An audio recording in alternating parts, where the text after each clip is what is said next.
Hello guys, एक बार फिर से स्वागत है मेरे YouTube channel me and only me में। आज हम डिस्कस करेंगे क्लास 12 बिजनेस स्टडीज का lesson 1 management. So let's start. Management is a process of getting things done with the aim of achieving goals effectively and efficiently. Management जो है वो एक ऐसा प्रोसेस और एक ऐसी आर्ट और एक ऐसी कला है जिसमें हम अपने वर्क को इस तरह से करते हैं ताकि हमारा जो गोल है वो अचीव और पूरा हो पाए इफेक्टिवली और efficiently. Effectively means it refer to the completion of work on achievement of target on time. Means हमारा जो भी काम है वो टाइम पर कंप्लीट हो जाए ताकि हम अपने गोल्स को अचीव कर पाए easily. And efficiently means it refer to the optimum utilisation of resources और no wastage of resources. Means हम अपने रिसोर्सेज को ऑप्टिमम यूटिलाइज करें, मतलब अच्छे से यूटिलाइज करें अपने रिसोर्सेज को, जो हमें रिसोर्सेज हैं, हमारे रिसोर्सेज हैं, और हम बिल्कुल भी रिसोर्सेज का वेस्टेज नहीं करें। No wastage of resources. तो efficiently means no wastage of resources and optimum utilisation of resources. Management is necessary for all organisation. Management हर ऑर्गेनाइजेशन के लिए, ऐसा नहीं है कि सिर्फ सिंगल ऑर्गेनाइजेशन के लिए या मेरी ऑर्गेनाइजेशन के लिए एप्लीकेबल है। मैनेजमेंट जो है वो हर ऑर्गेनाइजेशन के लिए नेसेसरी, हर ऑर्गेनाइजेशन के लिए जरूरी और इंपॉर्टेंट है। Features of management. Management is a goal oriented process. जैसे कि मैंने ऊपर बताया, मैनेजमेंट जो है वो एक ऐसी आर्ट और एक ऐसा प्रोसेस है जिसमें हम वर्क करते हैं इस तरह से कि हमारा जो गोल है वो पूरा हो पाए इफेक्टिवली और एफिशिएंटली। तो हम कह सकते हैं कि जो मैनेजमेंट है वो गोल ओरिएंटेड प्रोसेस है, मतलब हम अपनी चीजों को इस तरह से मैनेज करेंगे ताकि हम अपना गोल अचीव कर पाए। Management is pervasive. Yes, management जो है परवेसिव। परवेसिव का मतलब हर जगह एप्लीकेबल है। ऐसा नहीं है कि सिर्फ मेरी ऑर्गेनाइजेशन पे ही एप्लीकेबल होगा, हर ऑर्गेनाइजेशन पे, हर ऑर्गेनाइजेशन के हर लेवल पे एप्लीकेबल है। मैनेजमेंट के हर लेवल पे एप्लीकेबल है। तो हम कह सकते हैं कि management is a pervasive. Management is a multi dimensional. Yes, management जो है वो एक मल्टी डायमेंशनल है। मतलब क्या वर्क हमें, क्या किस चीज को हम मैनेज करेंगे, किस वर्क को हम मैनेज करेंगे, कब मैनेज करेंगे और कैसे मैनेज करेंगे।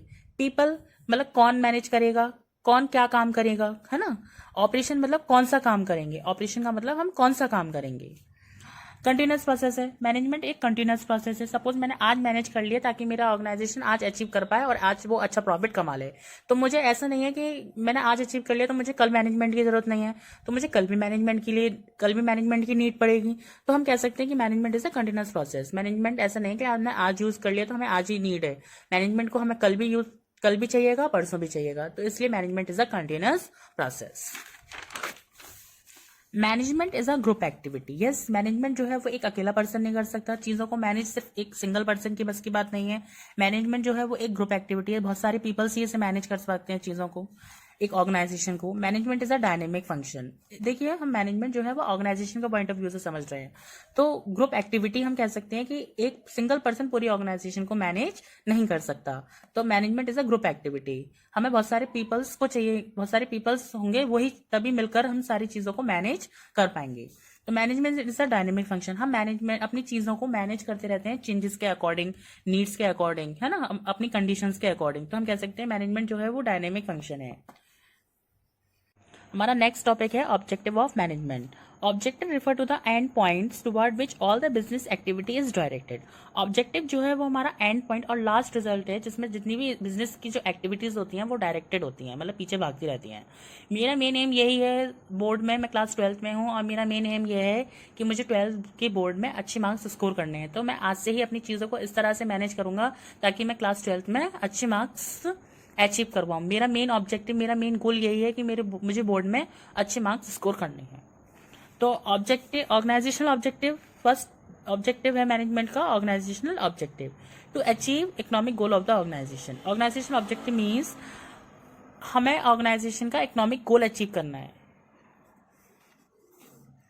सबसे पहले ऑर्गेनाइजेशन का इकोनॉमिक गोल हम तभी अचीव कर सकते हैं जब हम सर्वाइव करेंगे ऑर्गेनाइजेशन में। ऑर्गेनाइजेशन हमारी सर्वाइव करेगी मार्केट में, प्रॉफिट अर्न करेगी और ग्रोथ करेगी।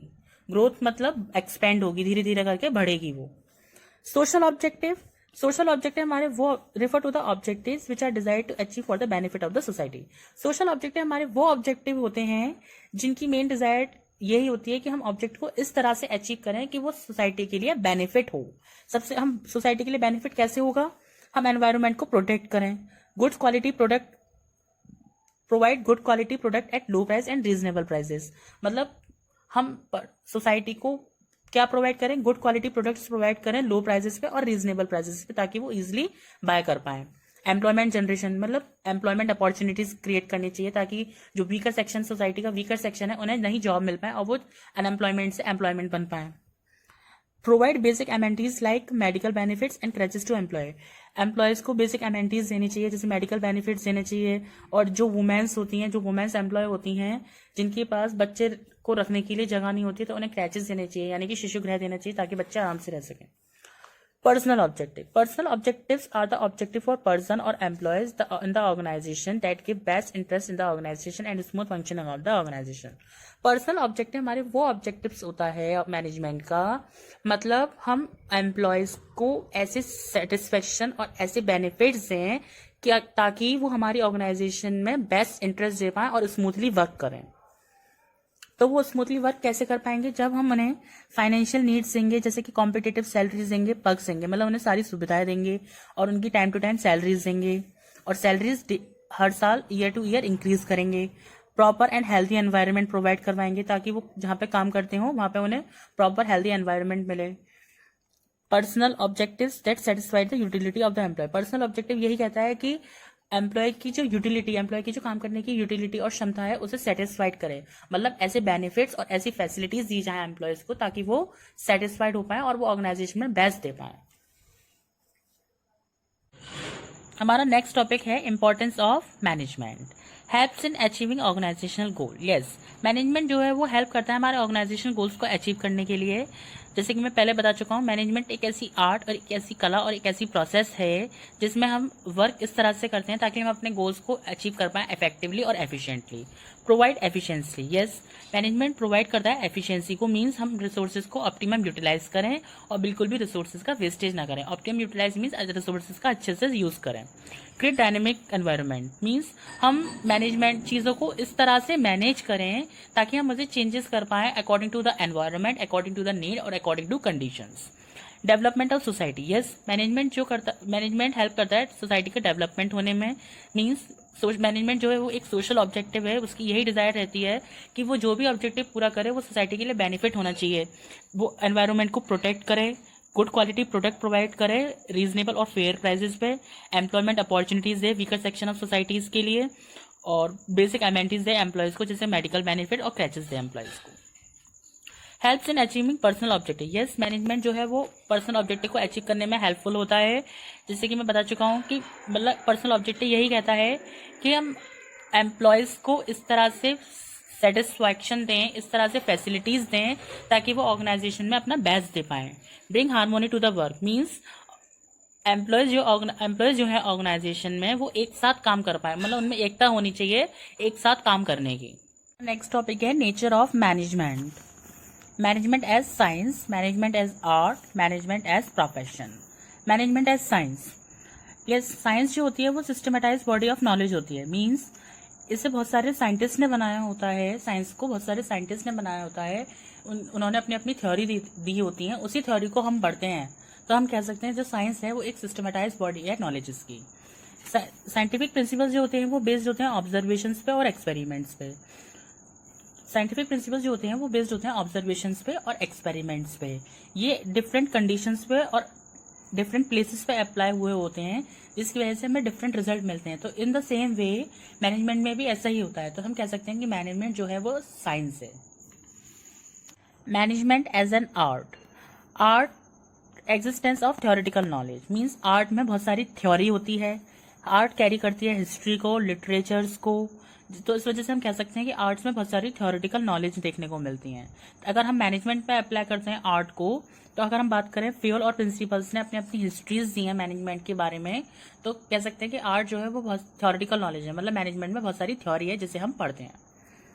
Personalised application. यस, आर्ट जो होती है वो पर्सनलाइज्ड एप्लीकेशन होती है। मीन्स जो बहुत सारे साइंटिस्ट हैं जो उन्होंने अपनी अपनी थ्योरी दी हुई है, उसे अगर हम अपनी रियल जिंदगी में, रियल लाइफ में अप्लाई करते हैं अपने हिसाब से, तो हम कह सकते हैं कि आर्ट जो होती है वो पर्सनलाइज्ड एप्लीकेशन होती है। मीन्स आर्ट का मेन एम क्या होता है, डिस्कवर करना नई चीज़ों को। थर्ड पॉइंट है आर्ट का based on practice and creativity. Yes, art जो होती है वो बेस्ड होती है प्रैक्टिस पे और क्रिएटिविटी पे। आर्ट रिक्वायर करती है रेगुलर प्रैक्टिस और creative things that we can set the management also need regular practice. Means art को हमेशा रेगुलर प्रैक्टिसेस की और क्रिएटिविटी की जरूरत होती है। अगर हम अपनी नई क्रिएटिविटी दिखाएंगे तभी हम आर्ट को और इम्प्रूव कर पाएंगे। तो इस वजह से मैनेजमेंट को भी रेगुलर प्रैक्टिसेस की नीड होती है। Management as profession, first point है well defined body of knowledge. Means हर एक प्रोफेशन होता है उसकी खुद की वेल डिफाइंड बॉडी होती है नॉलेजेस की, जो कि एक्वायर करती है इंस्ट्रक्शंस के द्वारा। ऐसी सर्विस, सेकंड पॉइंट है सर्विस मोटिव। मीन्स जैसे कि बिजनेस का रिवार्ड होता है प्रॉफिट मोटिव, ऐसी प्रोफेशन का मेन रिवार्ड यही होता है सर्विस लेना। डॉक्टर अपनी खुद, जैसे डॉक्टर अपनी फीस चार्ज करता है, लॉयर अपनी फीस चार्ज करता है। थर्ड पॉइंट आता है रेस्ट्रिक्टेड, सॉरी ये थर्ड पॉइंट है, it's a third point. Restricted entry means अगर कोई भी इंडिविजुअल चाहता है प्रोफेशंस में उतरना, चाहे वो ही हो चाहे वो शी हो, तो उसके पास क्वालिफिकेशन होनी चाहिए अपने प्रोफेशंस के अकॉर्डिंग। अगर वो डॉक्टर बनता है, अगर वो डॉक्टरी के प्रोफेशन में उतरता है तो उसके पास MBBS होनी चाहिए।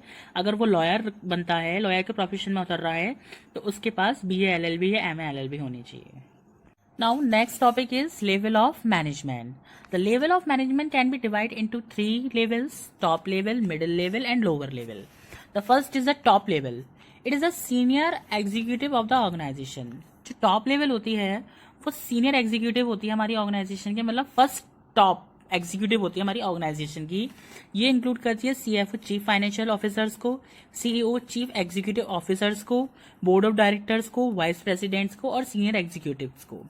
इनका मेन एम यही होता है प्लान्स और पॉलिसीज को ड्रॉ करना, फॉर्मुलेट करना, ओवरऑल जो हमारा गोल है, हमारी जो उनकी जो स्ट्रेटेजीज है उसे फॉर्मुलेट करना, रिसोर्सेज का अरेंज करना, मैन मशीन मटेरियल, ताकि जो डिजायर्ड गोल है वो अचीव हो पाए, बिजनेस एनवायरनमेंट को एनालाइज करना ताकि जो फर्म है वो सर्वाइव कर पाए। लेवल है हमारा middle level management. Middle level management एक लिंक होता है लोअर लेवल और टॉप लेवल मैनेजमेंट के बीच में। इसमें आते हैं हमारे production manager, finance manager, marketing manager और एग्जीक्यूटिव ऑफिसर्स। जैसे कि मैं पहले बता चुका हूँ, ये एक लिंक है टॉप लेवल और मिडिल लेवल के बीच में, वो टॉप लेवल और लोअर लेवल के बीच में, सॉरी लोअर लेवल। ये क्या करते हैं, नेसेसरी ड्यूटीज और रिस्पॉन्सिबिलिटी असाइन करते हैं लोअर लेवल को, जो कि टॉप मैनेजमेंट ने फ्रेम किए हैं। ये मोटिवेट करते हैं लोअर लेवल्स को डिजायर गोल्स को अचीव करने के लिए कि तुम कर सकते हो। ये कॉपरेट करते हैं डिपार्टमेंट्स के साथ, लोअर लेवल को कॉपरेट करते हैं ताकि ऑर्गेनाइजेशन जो है वो स्मूथली वर्क कर पाए। मैनेजमेंट हायरार्की में हमारा नेक्स्ट है लोअर लेवल मैनेजमेंट, जिसे हम ऑपरेशन लेवल मैनेजमेंट भी बोलते हैं। इसमें जो अथॉरिटी और रिस्पॉन्सिबिलिटी होती है इस लेवल की वो लिमिटेड होती है, क्योंकि ऐसा इसलिए होता है क्योंकि जो प्लान्स और पॉलिसीज होती हैं वो टॉप मैनेजमेंट फ्रेम करती हैं। इसमें आते हैं हमारे सुपरवाइजर, फॉरमैन और सुपरिटेंडेंट। ये वर्कर नहीं होते हैं, ये बस हेड होते हैं वर्कर्स के, उन्हें गाइड करते हैं कि कैसे काम करना है और कैसे काम नहीं करना। इसका मेन एम यही होता है सेफ और प्रॉपर वर्किंग कंडीशन देना वर्कर्स को, वेलकम करना employee suggestion, welcoming employee suggestions means worker जो भी सजेशंस दें उनके सजेशंस को वेलकम करना, मतलब उनके सजेशंस को सुनना आसानी से, उन्हें हेल्थी एनवायरनमेंट देना। एक क्विक रिकैप ले लेते हैं हमारे लेवल ऑफ मैनेजमेंट का, टॉप लेवल, मिडिल लेवल और लोअर लेवल। टॉप लेवल में आते हैं हमारे CEO, CFO, chief financial officer, chief executive officer और बोर्ड ऑफ डायरेक्टर। इनका मेन एम यही होता है पॉलिसीज और प्लान्स को ड्रॉन करना, फॉर्मुलेट करना, बिजनेस एनवायरनमेंट को एनालाइज करना ताकि फर्म जो है वो सर्वाइव कर पाए आने वाले टाइम में। मिडिल लेवल में आते हैं हमारे मार्केटिंग मैनेजर्स, प्रोडक्शन मैनेजर्स। ये गाइड करते हैं ये सारी कंडीशंस जो भी होती हैं, जो कंडीशन टॉप लेवल देते हैं ये सारी कंडीशंस मिडिल लेवल सुनते हैं और मिडिल लेवल सारी कंडीशंस बताते हैं लोअर लेवल को। लोअर लेवल जो होते हैं वो वर्कर नहीं होते हैं, वो उनमें आते हैं हमारे सुपरवाइजर और फॉरमैन। ये बताते हैं वर्कर्स की कंडीशन कैसी है और वर्कर्स को समझाते हैं कि कैसे काम करना है और कैसे काम नहीं करना है। नेक्स्ट टॉपिक है फंक्शन ऑफ मैनेजमेंट। उसमें आता है first planning, organising, staffing, directing and controlling. Planning का मतलब होता है डिसाइड कर लेना पहले से ही प्रेजेंट में कि हम आने वाले फ्यूचर में क्या करेंगे, मतलब पहले से ही प्लान कर लेना चीज़ों को कि हम आने वाले फ्यूचर में क्या करेंगे। सपोज मैं बिजनेस स्टार्ट करने वाला हूँ तो मैं सोचूंगा कि मेरे पास बिजनेस के लिए लोकेशन होनी चाहिए, बिजनेस के लिए पैसा होना चाहिए, तो मुझे पहले से ही प्लान करना पड़ेगा तब जाके मैं अपने बिजनेस को खड़ा कर पाऊंगा। तो प्लानिंग कहती है कि पहले से ही डिसाइड कर लेना आने वाले फ्यूचर में हम क्या करेंगे। ऑर्गेनाइजिंग मीन्स थिंग्स, जब हम प्लान कर लेते हैं तो हमारा नेक्स्ट स्टेप या नेक्स्ट फंक्शन आता है ऑर्गेनाइजिंग। ऑर्गेनाइजिंग का मतलब होता है चीज़ों का अरेंजमेंट करना, कि हम रिसोर्स कहाँ से खरीदेंगे, रिसोर्स कहाँ से लाएंगे, रॉ मटेरियल कहाँ से खरीदेंगे, लोकेशन कहाँ से लाएंगे। स्टाफिंग, स्टाफिंग का मतलब होता है जब हम ऑर्गेनाइजिंग कर लेते हैं, जब चीज़ों को अरेंजमेंट भी कर लेते हैं, प्लान भी कर लिया, फिर आता है स्टाफिंग, मतलब पीपल्स। कौन काम करेगा, पीपल्स ही तो काम करेंगे, मैन। तो मतलब राइट पर्सन को पुट करना राइट जॉब है, putting right person on the right job. Directing, जब हम स्टफिंग कर लेते हैं तो डायरेक्टिंग मतलब पीपल्स को हम कैसे डायरेक्ट करेंगे। डायरेक्टिंग एक प्रोसेस होता है जो कि सुपरवाइज और मोटिवेट और कम्युनिकेट करता है सबॉर्डिनेट्स को, ताकि वो गोल अचीव कर पाए ऑर्गेनाइजेशंस में। कंट्रोलिंग क्या होता है, कंट्रोलिंग मतलब कंटिन्यूस चेक करना कि काम सही हो रहा है या नहीं, कितना आउटपुट आया। मीन्स कंट्रोलिंग क्या होता है, कंपैरिजन करना है एक्चुअल परफॉर्मेंस में और प्लांट परफॉर्मेंस में, और taking corrective action in case of deviation between plant and actual performance. Means actual performance में मतलब जो चल रही है परफॉर्मेंस, और जो प्लांट परफॉर्मेंस मतलब जो हमने प्लान की थी उस परफॉर्मेंस में टेक करेक्टिव एक्शंस लेना अगर कोई डेविएशन आती है प्लान परफॉर्मेंस में और एक्चुअल परफॉर्मेंस में। ये लास्ट टॉपिक है हमारे स्टेप मैनेजमेंट लेसन का, क्लास 12 की बिजनेस स्टडीज का, coordination. It means bringing together the activities and resources of an organization and bringing harmony in them. Means इस तरह से कोऑर्डिनेट करना अपनी ऑर्गेनाइजेशन को, कि इस तरह से तालमेल बिठाना ऑर्गेनाइजेशन का, ताकि जो पीपल्स हैं ऑर्गेनाइजेशन में वो टुगेदरली वर्क कर पाए। हार्मोनी मतलब एकता के साथ वर्क कर पाए, उनमें यूनिटी होनी चाहिए, उसे ही हम बोलते हैं coordination. Features of coordination, it is pervasive और यूनिवर्सल। जैसे मैनेजमेंट हर जगह एप्लीकेबल है, यूनिवर्सल है, उसी तरह से कोऑर्डिनेशन भी हर जगह एप्लीकेबल है, हर लेवल पे रिक्वायर्ड है। अगर पीपल टुगेदरली वर्क कर पाएंगे तभी वो ऑर्गेनाइजेशन में प्रॉफिट को अर्न कर सकते हैं। It is a continuous process. अगर सपोज मैंने आज कोऑर्डिनेशन जो है वो कंटिन्यूस प्रोसेस है। सपोज मैंने आज अगर अपना आज मैंने अपने डिपार्टमेंट को कोऑर्डिनेट कर दिया और उसने अच्छा प्रॉफिट कमाया, तो मुझे नेक्स्ट डे प्रॉफिट अर्न करने के लिए दोबारा कोऑर्डिनेट करना पड़ेगा। तो कह सकते हैं कि हम coordinate is a continuous process. It is a deliberate function, means ये बहुत ही नाजुक है, बहुत ही ज्यादा जरूरी है हमारी ऑर्गेनाइजेशन के लिए। अगर सपोज मैंने एक गलत इंस्ट्रक्शन दे दिया अपनी ऑर्गेनाइजेशन को, तो मेरी ऑर्गेनाइजेशन की जो इमेज है वो बिल्कुल खराब हो सकती है। तो इस वजह से ये कोऑर्डिनेशन जो है वो बहुत ही इंपॉर्टेंट और डेलिब्रेट फंक्शन है। Coordination is the responsibility of all managers. Yes, coordination एक रिस्पॉन्सिबिलिटी है सारे मैनेजर्स की, कि सारे मैनेजर्स जो हैं वो इंडिविजुअली ना वर्क करके टुगेदरली वर्क करें। उनमें कोई भी डिस्क्रिमिनेशन नहीं होना चाहिए, किसी भी मतभेद नहीं होना चाहिए, किसी भी रिलीजन्स को लेके, कास्ट को लेके। Coordination ensures unity of action, means coordination ensure करता है unity of action. Means coordination बहुत ज्यादा इंपॉर्टेंट है, कि मतलब यूनिटी ऑफ एक्शन मतलब सब लोग टुगेदरली वर्क करें, एक साथ वर्क करें, इंडिविजुअली वर्क ना करें। और उनका मेन एम यही होना चाहिए कि प्रॉफिट को अर्न करना, मतलब उनका मेन गोल सेम डायरेक्शन में होना चाहिए। Coordination is essence of coordination. Essence means बहुत जरूरी, कोऑर्डिनेशन जो है वो बहुत जरूरी है मैनेजमेंट में। Coordination is needed all management function. Yes, coordination जो है वो ऑल मैनेजमेंट फंक्शन के लिए। अगर हम प्लान करते हैं तो प्लानिंग ऐसा नहीं है कि सिर्फ एक सिंगल पर्सन कर सकता है। तो प्लानिंग करने के लिए हमें बहुत सारे पीपल्स का ग्रुप एफर्ट है प्लानिंग भी। तो प्लानिंग के लिए हमें बहुत सारे लोगों को बिठाकर प्लान करना पड़ेगा कि आने वाले बिजनेस में हम कैसे करेंगे। तो उसके लिए भी कोऑर्डिनेशन होना चाहिए, तालमेल होना चाहिए, तभी हम आगे कोऑर्डिनेट कर पाएंगे। ऑर्गेनाइजिंग, अगर कोऑर्डिनेशन होगा तभी हम चीजों को अरेंज कर पाएंगे ढंग से। स्टफिंग मतलब मीन्स हम तभी पर्सन को राइट जॉब पे असाइन कर पाएंगे जब हम कोऑर्डिनेशन होगा उनमें। डायरेक्टिंग मीन्स उन्हें मोटिवेट कम्युनिकेट तभी कर पाएंगे जब उनमें कोऑर्डिनेशन होगा, मतलब उनमें टीम वर्क में काम करने की क्षमता होगी। कंट्रोलिंग, हम कंटिन्यूस चेक तभी कर पाएंगे जब ऑर्गेनाइजेशन में कोऑर्डिनेशन होगा। अगर वो टुगेदरली वर्क कर रही होगी ऑर्गेनाइजेशन, तो तभी हम देख सकते हैं कि वो ऑर्गेनाइजेशन जो है, तभी हम कंटिन्यूस चेक कर सकते हैं एम्प्लॉयज पे, तभी हम कंपैरिजन कर सकते हैं एक्चुअल परफॉर्मेंस और प्लान परफॉर्मेंस पे। Coordination is needed at all level of management. Yes, coordination जो है वो हर मैनेजमेंट के हर लेवल पे नीडेड है। टॉप लेवल मैनेजमेंट पे भी, मिडिल लेवल मैनेजमेंट पे भी, और लोअर लेवल मैनेजमेंट पे भी। टॉप लेवल मैनेजमेंट पे जरूरी है ताकि वो जब बोर्ड ऑफ डायरेक्टर आपस में मिलते हैं, जब वो प्लान्स और पॉलिसीज को फ्रेम करते हैं, तो उनके बीच में भी कोऑर्डिनेशन होना चाहिए ताकि वो टुगेदरली पॉलिसीज और प्लान्स को फ्रेम कर पाए। मिडिल लेवल मैनेजमेंट में जब मिडिल लेवल मैनेजमेंट में जैसे प्रोडक्शन मैनेजर्स वगैरह होते हैं, जब वो लोअर लेवल मैनेजमेंट को कुछ समझाते हैं, उन्हें ड्यूटीज़ और रिस्पॉन्सिबिलिटी असाइन करते हैं, तो उनके बीच में कोऑर्डिनेशन होना चाहिए ताकि वो ईजिली समझा पाएँ। ऐसा नहीं है कि वो आपस में ही लड़ने लग जाएं। लोअर लेवल मैनेजमेंट के बीच में भी कोऑर्डिनेशन होना चाहिए ताकि वो वर्कर्स को ईजिली कोऑर्डिनेट कर पाएँ, ताकि जो वर्कर्स हैं वो प्रोडक्शन कर पाएँ ईजिली, ताकि जो वर्कर्स हैं वो फैक्ट्रीज में अच्छा प्रोडक्शन कर पाएँ ईजिली।